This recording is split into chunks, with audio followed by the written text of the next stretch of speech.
Salut à toutes, salut à toutes les femmes du monde. Je suis Liliane Koulaté pour vous servir. Je suis coach de vie, entrepreneur, travailleur social depuis plus d'une dizaine d'années. Alors, notre programme s'appelle De l'échec au succès. Et c'est un programme qui est adressé à toutes les femmes du monde, à toutes les femmes qui estiment elles n'ont pas suffisamment de ressources en elles-mêmes pour pouvoir construire la vie de leurs rêves.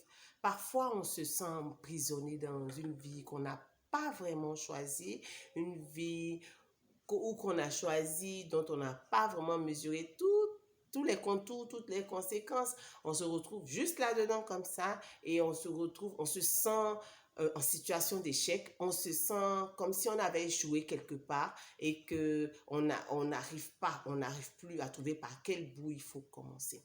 Alors, ce programme va vous permettre de savoir exactement quels sont les leviers qu'il faut actionner pour pouvoir changer la donne et de sorte à ce que, en travaillant de façon assidue, vous puissiez avoir des résultats qui vous conduisent vers la vie de vos rêves. Évidemment, lorsque vous êtes en situation où vous vous sentez en échec, vous n'êtes pas au meilleur de votre créativité. Et donc, pour des mini-entrepreneurs, pour des personnes qui doivent gérer des clients, pour des personnes qui doivent créer ou mettre en place un business, ça devient créer et maintenir un business dans ce monde actuel où il y a beaucoup de changements et il y a beaucoup de challenges, il y a beaucoup de défis. En ce moment-là, ça devient encore plus compliqué. C'est pourquoi il faut travailler d'abord sur soi. Il faut retrouver son équilibre, il faut le trouver, il faut être bien avec soi-même, de sorte à pouvoir offrir au monde ce qu'on a de meilleur et que la réussite ne soit pas seulement chiffrée. Oui, la réussite en chiffres, c'est bon, mais en même temps, il est bon aussi de pouvoir trouver un équilibre entre sa famille, sa carrière, ses enfants, de sorte à ce que vous ayez la vie dont vous rêvez et non pas seulement la vie que la société définit comme étant la réussite ou que la société définit comme étant le succès. Cette vidéo va vous permettre de regarder un peu à l'intérieur pour voir quelles sont dans vos réactions habituelles. Qu'est-ce qui devrait attirer votre attention? 3 signes qui devraient attirer votre attention pour comprendre que vous n'êtes pas en train de construire la vie de vos rêves par vos propres actes. Alors, signe numéro 1, la manifestation du complexe d'infériorité. Chaque fois que vous allez avoir une pensée négative envers vous-même, chaque fois que vous allez penser que vous êtes moins que quelqu'un d'autre, vous êtes moins beau, vous êtes moins qualifié, vous êtes moins grand, vous avez moins de chance, vous êtes moins clair, vous êtes moins noir, vous êtes moins ronde, vous êtes moins... Voilà. Chaque fois que vous aurez ces moins qui sont parfois péjoratifs envers vous-même, vous n'êtes pas en train de construire la vie de vos rêves. Vous êtes en train de, en fait, démonter votre propre morale de sorte à ce que, même lorsque les opportunités se présentent, vous vous sentez indigne de pouvoir saisir l'opportunité, indigne d'avoir la promotion que l'on vous propose, indigne de faire une affaire à plusieurs chiffres, à 7 chiffres, à 8 chiffres. Mais pourquoi est-ce que vous devriez travailler là-dessus? Vous devriez travailler là-dessus pour la simple raison que lorsque vous vous sentez complètement inférieur aux autres, vous n'êtes pas au maximum de vos potentialités. Vous n'êtes pas en train d'exprimer votre caractère unique. Vous n'êtes pas en train d'exprimer ce que vous avez de particulier qui peut vous différencier sur le marché. Donc, il est bon, lorsque vous remarquez que vous avez tendance à ne pas occuper l'espace qu'on vous laisse, vous préférez vous taire, par exemple, dans des réunions importantes où vous avez un avis à partager. Vous créez un plafond de verre qui ne vous permet pas de vous exprimer. Lorsque il n'y a pas d'interdit explicite, il n'y a pas d'interdit, mais vous créez des interdits et vous vous enfermez dans un petit coin, ce qui vous empêche de complètement vous exprimer, d'occuper l'espace et de pouvoir conquérir les espaces dont vous avez besoin pour construire votre vie de rêve.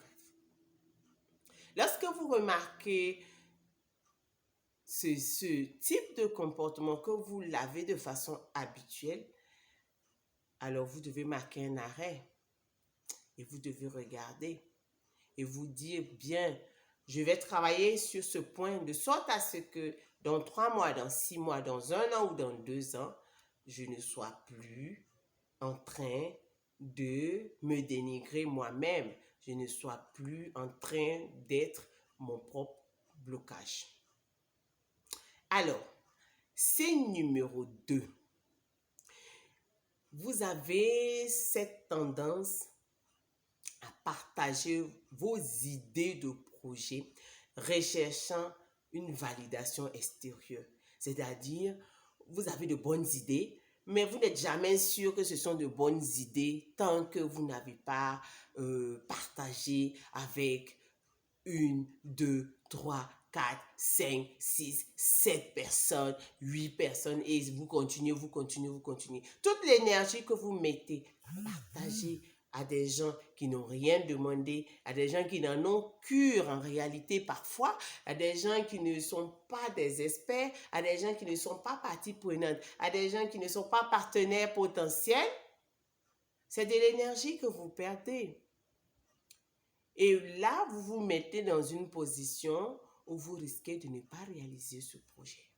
Vous avez moins de chances de pouvoir travailler clairement cette idée de façon disciplinée et de pouvoir parvenir de l'idée de projet jusqu'à la mise en place du projet. Alors là, vous n'êtes pas en train de construire la vie de vos rêves. Le troisième signe que je vais vous donner encore dans cette vidéo, c'est bien la non-maîtrise de sa propre sphère financière.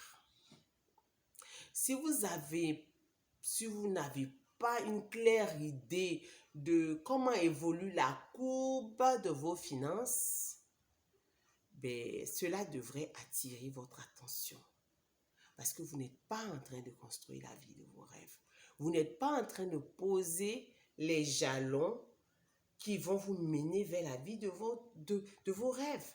Si vous n'avez pas de maîtrise financière, si vous n'avez pas de maîtrise dans vos dépenses, si vous ne pouvez pas tracer, vous ne pouvez pas voir comment la courbe évolue, évidemment, dans 1 an, on sera où? Dans 2 ans, on sera où? Il est bon de faire l'état des lieux de ses finances et de savoir comment articuler de sorte à pouvoir, pour ceux qui sont endettés, revenir à flot. Et pour ceux qui sont